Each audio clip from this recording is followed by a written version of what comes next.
बाजार इस वक्त फिर से नई ऊंचाई के आसपास कारोबार कर रहा है। नई ऊंचाई आंकड़ों के लिहाज से बनने में कुछ ही अंकों का फासला रह गया है।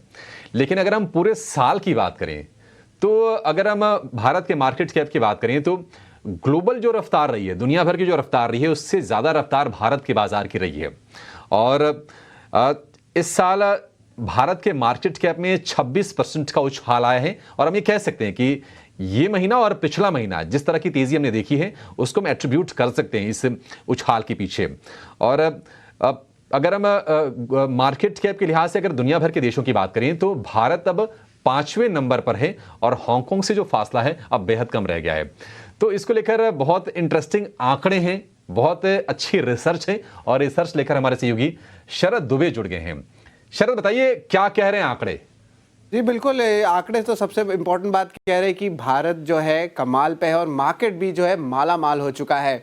अब बात करते हैं कि आंकड़े क्या कहते हैं। जो मार्केट कैप की जो कंट्रीब्यूशन होती है ग्लोबली, वहाँ पे भारत का कंट्रीब्यूशन बढ़ चुका है, ऑलमोस्ट 3.8% हो गया है, यानी कि 0.5% की जो है बढ़ोतरी देखने मिली है। हाँ, हम अब अगर इसको कंपेयर करेंगे हांगकांग के साथ तो यहाँ पे ऑफकोर्स देखेंगे हांगकांग 4th लार्जेस्ट है और भारत 5th लार्जेस्ट है। लेकिन याद रखिए जो उनके बीच जो गैप है अब वो बहुत कम हो चुकी है और थोड़े महीने में जो है एक्सपेक्टेड है कि भारत जो है हांगकांग को लीप फ्रॉग कर देगा, यानी कि उनके ऊपर आ जाएगा और 4th लार्जेस्ट जो है मार्केट बन सकता है मार्केट कैपिटलाइजेशन से।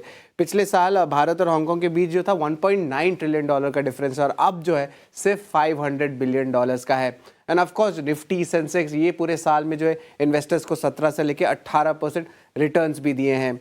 और याद रखिए जब दुनिया को कंपेयर करते हैं भारत के साथ, जो भारत का ग्रोथ लेवल्स है वो बहुत इंपॉर्टेंट रहता है। वो यहाँ पे लगभग 26% जो है मार्केट कैपिटलाइजेशन बढ़ा है। वही अगर ग्लोबली देखें तो ये आंकड़ा सिर्फ 12% का है।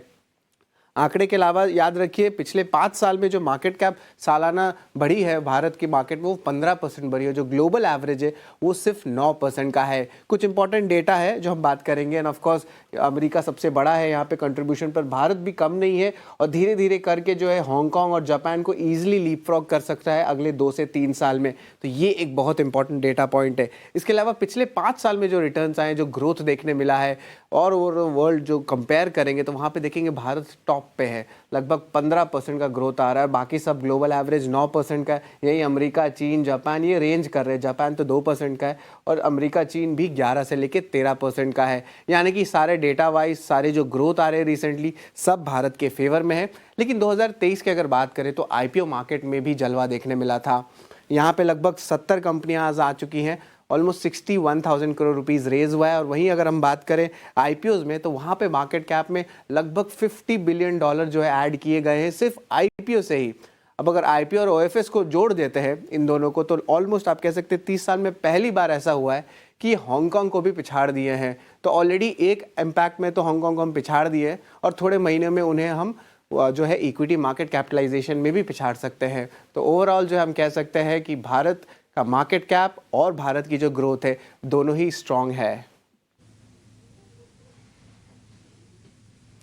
शुक्रिया शरद। तो भारत का कमाल मार्केट कैप मालामाल 5वें नंबर पर ग्लोबल मार्केट कैप में। और जैसा कि शरद कह रहे हैं कि हांगकांग को भारत आसानी से अगले 1 से 2 साल में पीछे छोड़ देगा और ये रफ्तार अगर बनी रही तो निश्चित तौर पर ये बिल्कुल मुमकिन है।